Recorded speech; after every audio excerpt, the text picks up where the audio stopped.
Hello. Can anybody hear me? How's the mic? Let me see. Maybe I need to turn it up. Everything working okay? First time for everything. Um, Welcome to the first ever Dwellings Q&A. Um, Thank you so much for joining. Just checking the feed here. Um, Thank you so much. This is amazing. I can't believe there's so many people already with us. This is so cool. Thanks so much for your interest. Thank you very, very much to all the backers of Dwellings for any and all of the issues. It's the encouragement and support has been fantastic, um, and it's just amazing to discover that there are other folks out there that share my duo interests in horror and classic comic books. So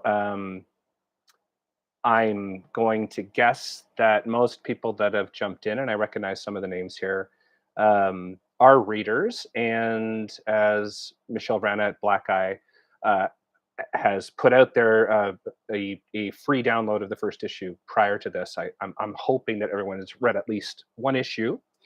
Um, and if you haven't, Dwellings is a comic book series of real horror stories, short horror stories that semi resemble vintage kids comics.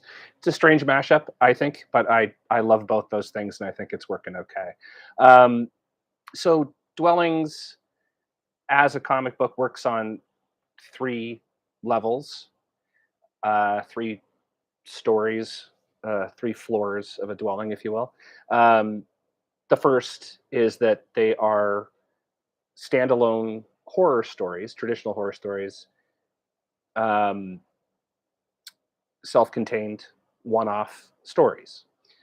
Pretty straight ahead, couple of twists, but and then the stylistic conceit is that they look disarmingly like children's comics, and this follows basically the trajectory of my career, where I have over the years created um, project after project that had some um, cute looking stuff, a little subversive, um, on the surface projects that look approachable and traditional and familiar, but that have something else going on. And this has led to Dwellings, which I think is the best and most extreme example of this confluence. Um, the second level is that even though these stories are individual, independent, and standalone, um, they all take place in the same fictional Southern Ontario town, and so do have a sort of follow through. There are characters, situations, and overarching backstories that kind of inform and connect uh, all of the issues. So there's a sort of ongoing Easter egg reward in continued reading, but there's you don't lose anything by reading any individual single issue. And then the third level of Dwellings is kind of as with any good horror. I hope this is good horror, but the horror that I like is that there's an undertone, there's a commentary um, about modern society. There's metaphor. I mean, um, and definitely, at least for the stories I've been telling so far, um, a kind of commentary on my own personal horror, which is mental health, something that I've struggled with for years. So this is not new to the horror genre. This kind of idea is explored a lot about um, internal conflict and confusion over identity. What's really happening? Am I really seeing these things? Am I really hearing these things? Um, Honestly, I can't think of anything scarier. Um, and so all of the issues kind of work on those three levels. As I said, I think you've all read at least this one, the first issue. Dwellings number one is called They Know, and um, it's a straight ahead murdery story. A little Hitchcocky, a little Edgar Allan Poe, and a little um, possibly supernatural.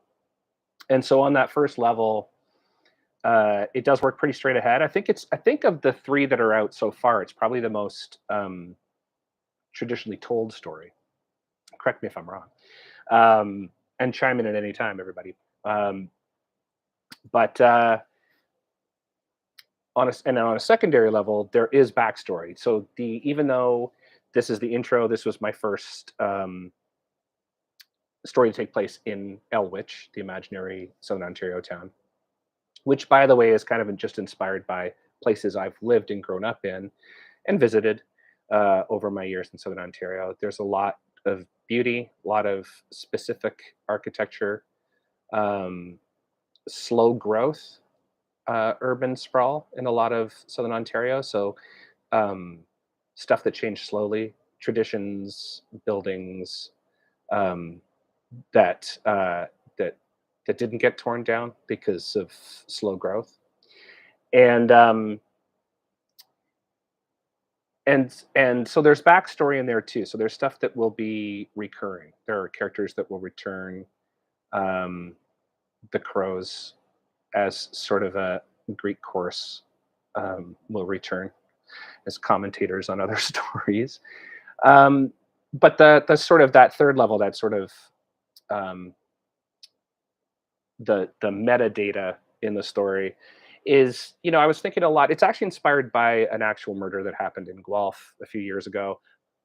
I don't feel comfortable about talking about it too much. It wouldn't be hard with a little digging to see what I'm talking about, but it was close enough to where I am, and from the accounts of what happened, there was some delusion involved in this terrible crime.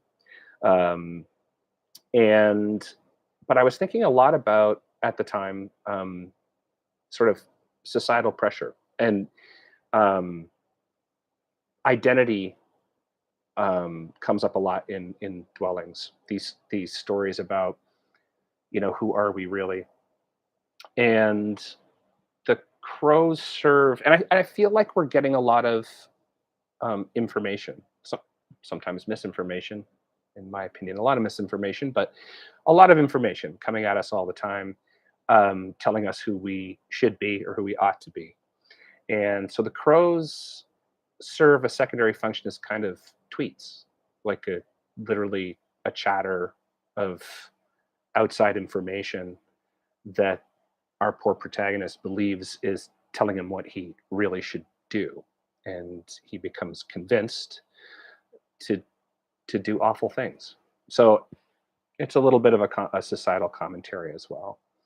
Um, issue two, and I'm not going to spoil these ones too much if you haven't read them. I'll talk about them more generally. But issue two, Second Tongue, is tapping into kind of my passion of satanic panic films and stories. I'm a bit older, and I grew up through that satanic panic and the idea that the false idea, this fake news isn't new, that children were being sacrificed to the devil all over the world constantly, and yet somehow not being reported missing. It's, of course, total bullshit. But um, again, that idea, and we explore more of Elwich in that you start to see more of the town each and every issue. I haven't drawn a map of Elwich yet, but I'll have to get around to that. In the new comic, I'm doing more actual design back. It's taking me longer because I have a fun house in the new issue, like a haunted attraction. And as I was starting to draw it in the comic, I realized I knew um, what I wanted to happen in there, but I needed to know the sequence, like which door would go left. So I had to actually draw a blueprint for the place so it would work. And eventually, I'm gonna have to do that for Elwich too, to remember where the street names are. Um, but the second issue is about a stranger that comes to town, and again, it's about um, feeling like an outsider, um, stranger in a strange land kind of thing. And that idea too that sometimes you think you're on to something. It's about conspiracies on that third level. That idea that you know even if you're right about your suspicions, are you the right person to pursue that investigation? Because anyway, read the story. It doesn't go well. None of these really go that well. These are sad stories. And then the third issue, Quiet Suki, um, is it's kind of like a an ode to one of my favorite genres of psychological thrillers, this sort of missing person thriller where you say somebody you love is missing and nobody believes you and denies they ever existed. That idea to me is quite terrifying. So this is a different angle on that kind of traditional story, um, and again explores mental illness and sense of identity, and adds some more mysterious backstory to Elwich. I'd also like to point out that in all the comics, let's see if I can find one quickly. Yeah, in all the issues, there's these fake ads, and they serve a dual purpose in maintaining that authentic feel of these comics, that they look like old flea market finds, um, that you're finding an old issue and it just happens to be far more terrifying than you expected. But so they're and they serve as sort of chapter breaks or pauses between ideas in the stories, but they're also full of clues and background information, um, for the town of Elmich. So there's a lot of, believe it or not, story building happening in the ad pages. So I'm just looking at some of this. Thank you for the Secret Saturdays fans joining. That's awesome. Good to see you. Thank you. Uh, that's amazing to me that somebody who's been following me since my kid-friendly animation, it's also horror tinged. I mean, obviously, I have some predilections narratively, um, but that's really cool to me that somebody would like both those things. I like both those things. I like the Secret Saturdays, and I've got a Herculoids figure right over here. So my inspirations are broader than just Harvey Comics. But um, and oh, Billy, do you have a roadmap? Yeah, but up here, there's definitely in the current issue, there's a ghost story that takes us back to some of the earliest days of Elwich, or the Victorian era of Elwich, and that is the first time we're starting to explore more of the history of the place. I mean, dwellings. The title itself too is about two things at once.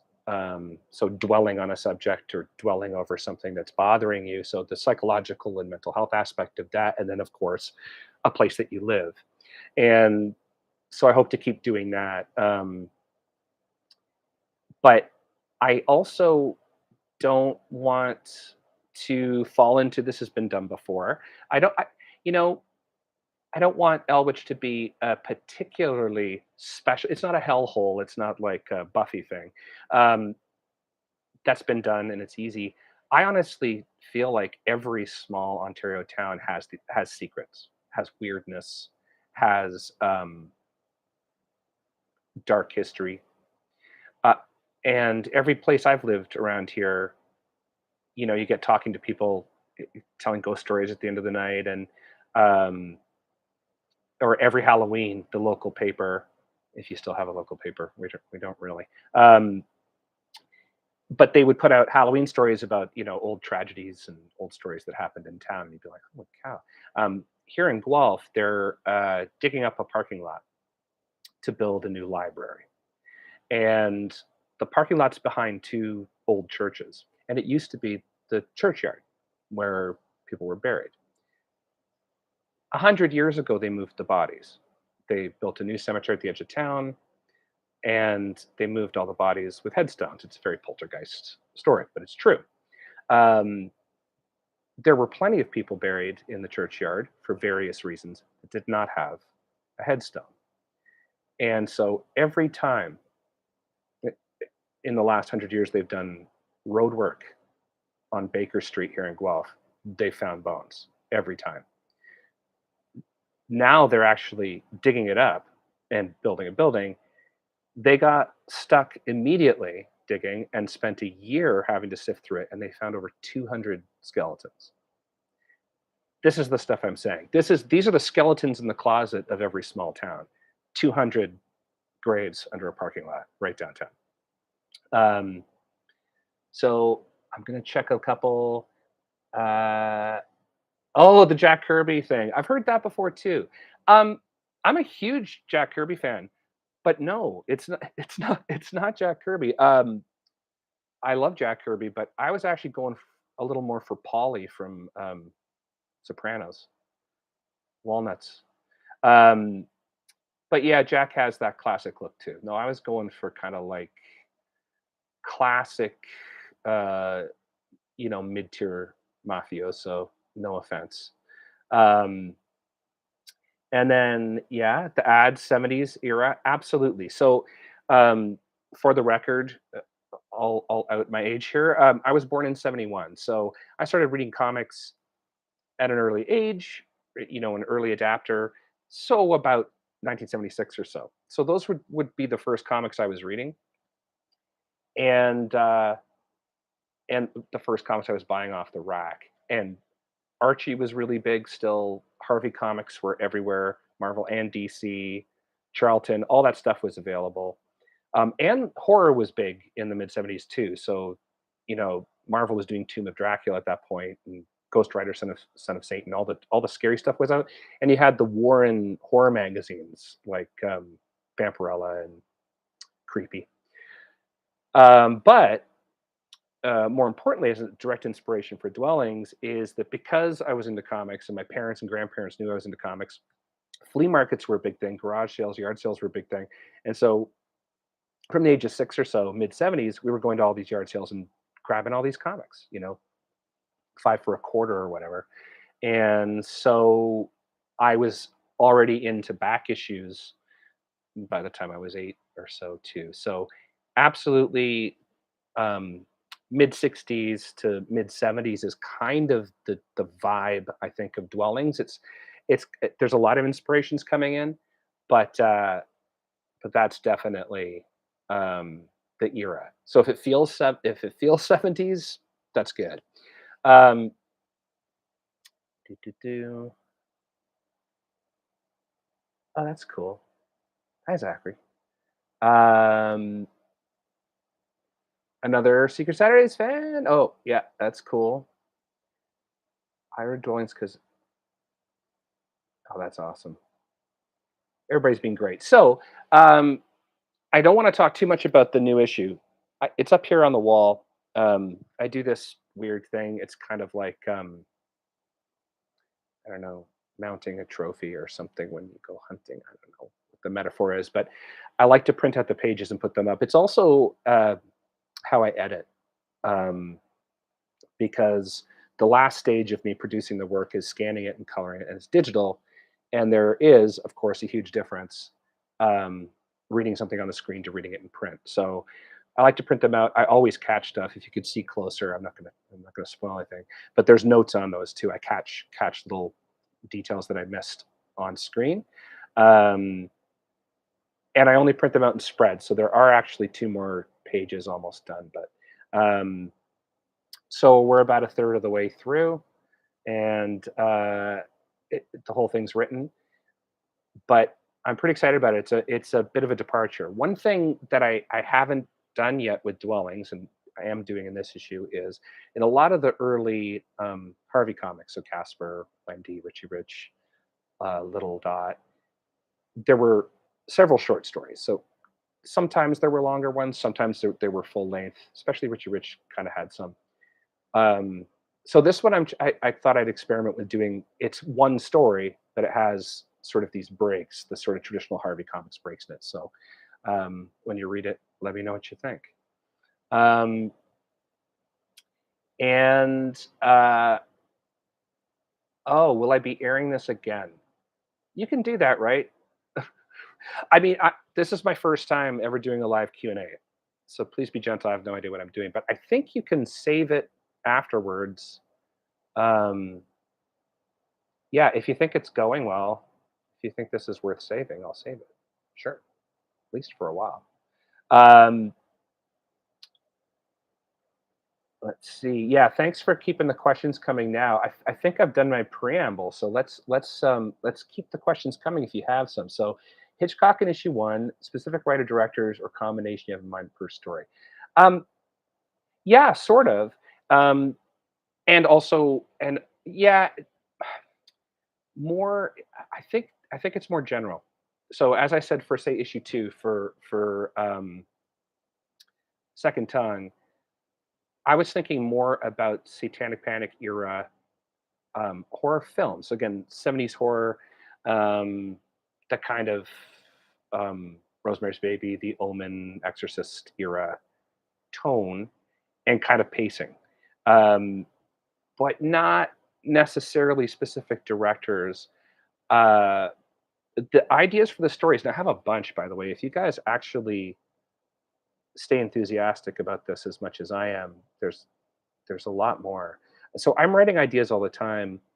Um, and in fact, the first two stories, so They Know and or What Became They Know and What Became Second Tongue, were actually originally sketched out as ideas for film scripts.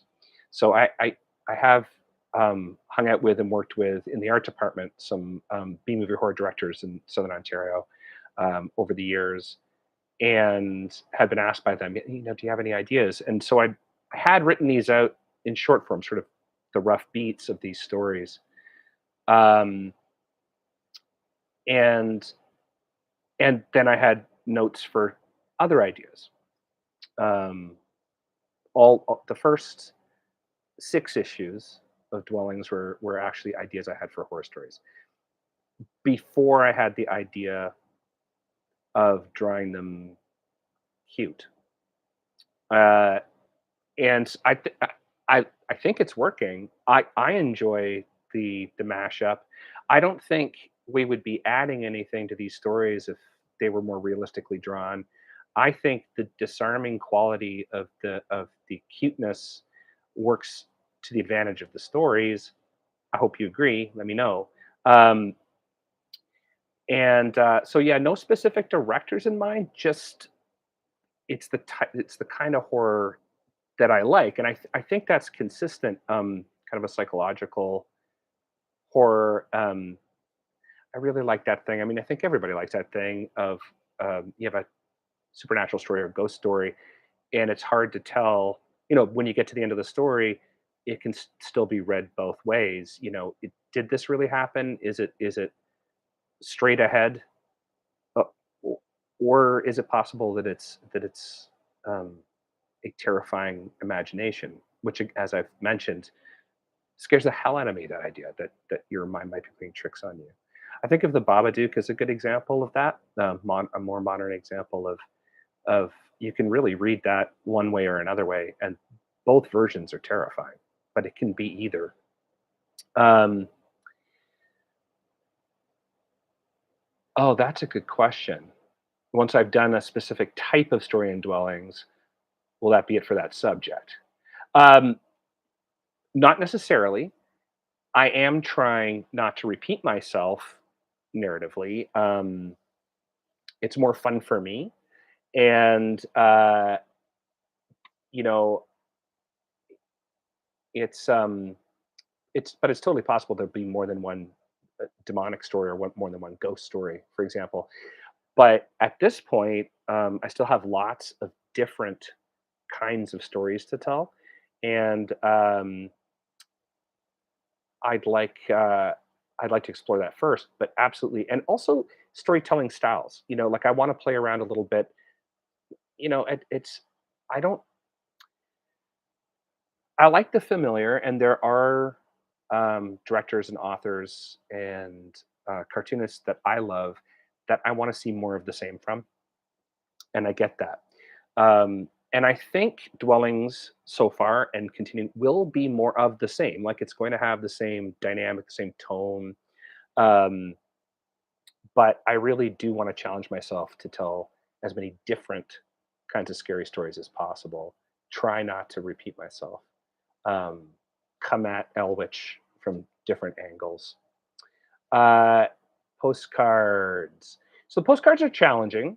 Um, in one sense, and yes, I'm going to keep doing them. I love them. That's how this whole thing started. Really, is I did one of those sort of fake um, Harvey era covers for a horror movie kid. I think the first one was Little Santy from Devil's Backbone, one of my faves. And yeah, I pop culture mashups are tricky. It's kind of like sampling in pop music. Um, without getting into detail, I did get sued recently. I have recently settled a lawsuit. Um, so I am being extra careful about how and where I offer these things. I think mashing them up this way and not using the title of the film. If you're a lawyer out there, please tell me. My lawyer recently told me that this is true, that would be fair use. Um, but I think selling them generally, like broadly, is probably not the right approach. I don't know. We'll see. Um, I am a Kataro fan. There's some on the shelf right behind me, right above my thumb. Long-term fan. Mizuki, Junji Ito, somebody mentioned. Absolutely. That's the other cool thing too is when I had this idea and I started doing sketches, I realized that I was reinventing the wheel. That J horror has for decades been playing with the dynamic of cuteness versus the grotesque, and I've been a fan for forever. Um, so yeah, let's see. Oh, the EC variants. Yeah, it's interesting. See, EC doesn't really have a house style. They have superstars. And so to try to make it look general is challenging. I think the most see what you think. I mean, I have favorites. But like Engels really stands out. Davis is really Davis. Um, so I'm not trying to just like with the art and dwellings, I'm not trying to really ape um Harvey. I I want it to be new as well as old. And so with the EC variants too, I think in my head, I think I'm seeing Johnny Craig because I think Johnny Craig ends up being more of the house style. I don't know. He's like the John Romita Senior of EC or something. Um, oh, there's gonna be more ghost stuff. Yeah, yeah. Don't worry. Um,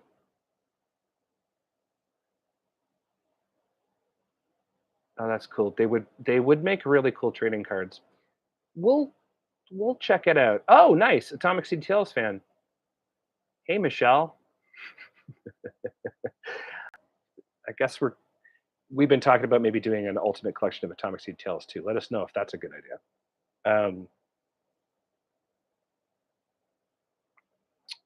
And I think I'm getting a lag on these. Oh, interesting. Do I plan on using yokai and dwellings? Um, I wouldn't rule it out, but yeah, we'll see. I don't have a yokai story coming up. I love specifically the idea of spirits that aren't, um, traditional Western ghosts, where they're the literally the spirit of someone who's passed. The idea of a spirit, I am fascinated by that. And ooh, Toxie Tails in color. Yeah. That'll take a while to color, but it's going to be awesome. Um, Billy, yeah, no kidding, right? EC artists have very specific taste. So so my favorite EC artists, in case anybody cares, um, and it's not about I love all that work. But I met Jack Davis years ago. Huge, huge fan. Wallywood stuff is uncanny. Um, but I think Kurtzman is one of the greatest cartoonists that ever lived, and everything he ever touched is just fantastic. So that's my top three. Um, Somebody reading an issue. Yeah, I don't. That's true. I can riff on my own stuff. I don't know if I'm going to bring in. I don't know if Land of Nod Dwellings crossover is a great idea. Did I? I think I might have drawn a Nod shirt in the background already. It's possible. Um, I haven't decided if Elwich is the real world yet. We will see. Uh, oh yeah, publisher extraordinaire Michelle Vrana says, "I bet Elwich has a comic shop." That's an interesting idea. Yeah, that hasn't happened yet either. But again, I get the distinct pleasure of world building as we roll this um, as we roll these stories forward. Anyway, I think you guys are going to really love the new issue. And speaking of comic shops, I mean, something I've always been fascinated with is haunts, dark rides. There's a YouTube video on it if you're interested in my specific thoughts. I've just kind of cobbled them together. They're a bit clunky, but it's a good way to get down my thoughts and backstory. So there are YouTube videos here on my channel of a little bit of background on the series itself and each issue. Um, but uh, but yeah, the new one, this Fang Factory, like I said, that I'm drawing the blueprints for is pretty exciting. It's the first time that I've actually um, like I don't know if you so a fellow Guelphite, a neighbor of mine, a friend Seth, he has an imaginary Canadian town called Dominion. I don't know if anyone's seen Seth's town. It's amazing, and he writes about it too. We have a lot of similar interests, I think. But I couldn't believe his amount of detail, like how well he'd thought that out, and that's not really what Elwich is in my head because it's meant to represent some of these places I've lived.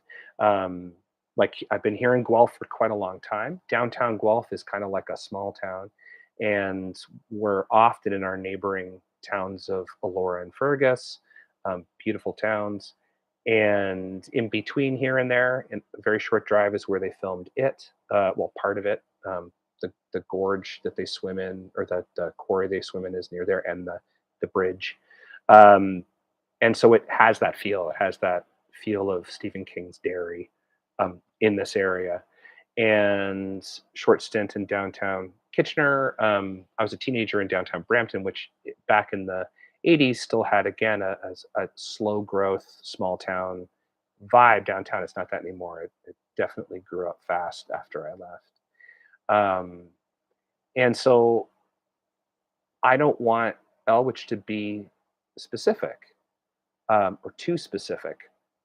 I want it to just feel like those places, that it could house all those stories. And I'm pulling personal experience and personal stories, ghost stories I've heard, personal terrifying stories that I've heard over the years from these various places into this. But the Fang Factory, the ghostly haunt in this story, is the first time I've actually planned something concrete. So in a way, in issue four, other than um, the building from the first story that also makes an appearance in the second story. Um, the Fang Factory is really the first commercial building that feels fully realized. We've still got questions coming, so I guess we should stick around. Michelle, what do you think? Um, oh yeah, so Matt, the dark rides. So I mean, this is kind of that. It's not a dark ride; it's a walkthrough. Um, I love both. I prefer dark rides actually to sort of the more modern haunts where you got to run for your life from fake chainsaws. I like those too, but um, yeah. So I think issue 4, Being of Sound Mind, the one that's crowdsourcing right now on Crowdfunder. Um, Please grab a copy if you can. We got a week left. Um, thank you. But yeah, I think this will get my sort of dark rides out of my system for a while. I'm not saying that I won't do it again. The other thing I'm a big fan of is like fall fairs, like carnies. So that's a possible exploration down the road too. I find all that stuff inherently creepy. Um, have I ever experienced anything inexplicable or paranormal in real life? Yes, I have. Inexplicable. I'm a skeptic generally, um, who believes people's stories when they say they've seen these things. So I just don't pretend to know what they are. And like Secret Saturdays, where I was writing a story about people preserving secrets, I kind of think mystery is cool. Um, you know, the Secret Saturdays was kind of my callback to Scooby Doo, where I'm like, why you got to pull the mask off? You know, maybe leave the mysteries. Well, those guys were criminals, but you know what I mean. A little mystery is good, I think, and so I believe in ghostly phenomena. I believe in UFO phenomenon. I believe people see these things. Thousands upon thousands of people throughout history, credible witnesses, multiple witnesses have seen and experienced these things. So something is happening. And that's partly what I'm exploring in the current issue with infrasound, the idea that there is a naturally occurring and broadcastable frequency, a low end frequency, um, that causes ghostly phenomena. And so maybe that's an explanation for ghostly phenomenon. Or maybe it's the radio station that ghosts tune into. Um, Hoping to share anyway. Oh, that's cool.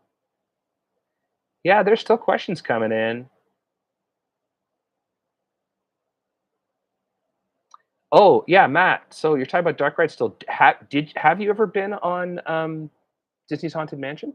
Did you ever make it to that one? That because that one blew my mind. I've been on quite a few, but when I was a kid, like I was young, it's in my video on dark rides too. But holy cow, I got to see the original, not the original, the Florida Haunted Mansion when I was about 7 years old, and I went on it like 10 times. It was like the coolest thing, and in my mind, but you know what it's like when you experience something when you're at that impressionable age. Nothing's ever beat it. There's nothing as cool as riding the original Haunted Mansion ride when you're 7. It's just the best. Um, oh, Michelle's jumping in on some of these too. Oh, that's cool. Billy saying all red, Paul Pope, and I on the same branch.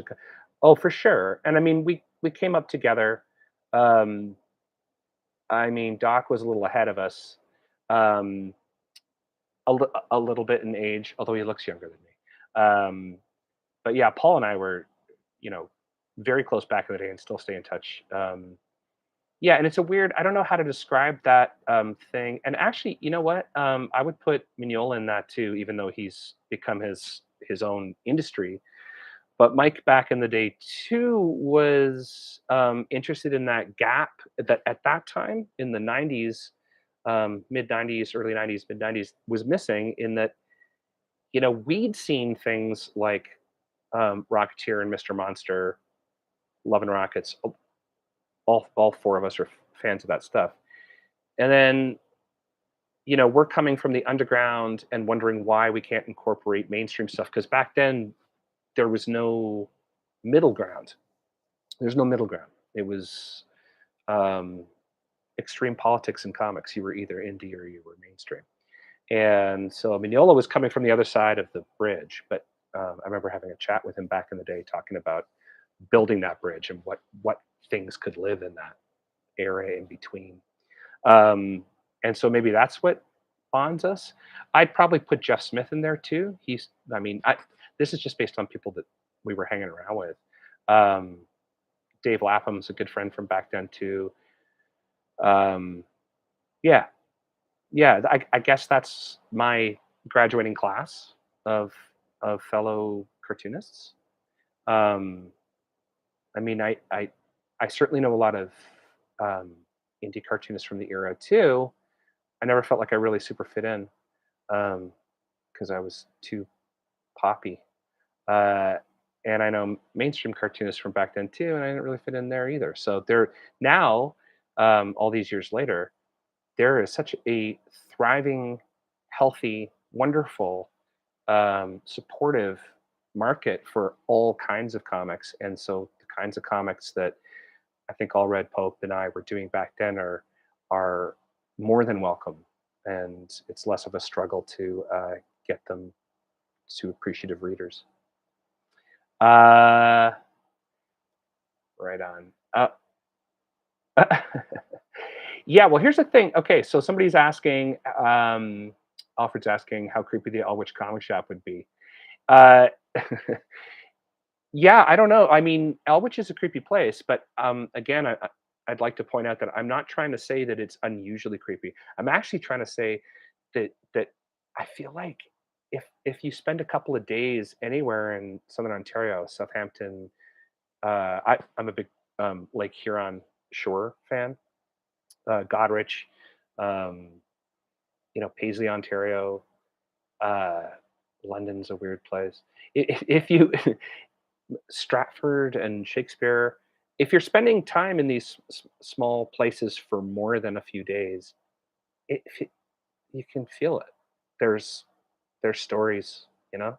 Um, so I don't think Elwich is unusual. I think it's reflective of small town secrets. And um, although I think my death toll is going to be a lot higher, probably. Um, and I think we're gonna wrap it up, you guys, because um, I'm gonna go eat. But this was awesome, and if you thought this was cool, do let me know.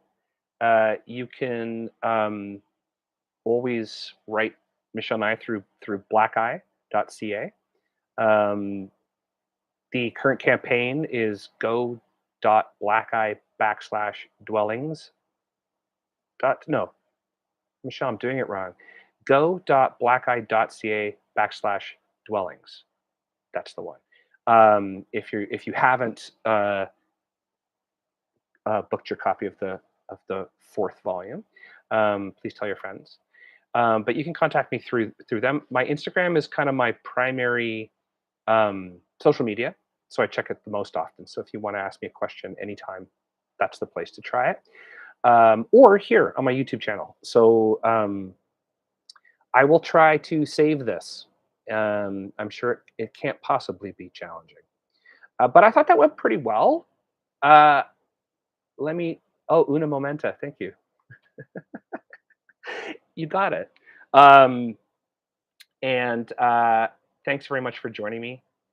And like I said, we can do this again sometime if you got more questions. Let me know if you have more questions. Um, and I would love to do this again after you read the fourth issue, and we can talk about that. Okay. Well, thanks for dropping in. Please subscribe to Black Eye because I'm not the only cool cartoonist putting out stuff through Black Eye Books. Uh, there's a lot of cool stuff to check out, and thank you again so much for supporting this weird habit of mine of making cute horror comics. You're the best, and can't wait till you see the fourth issue. Bye, guys.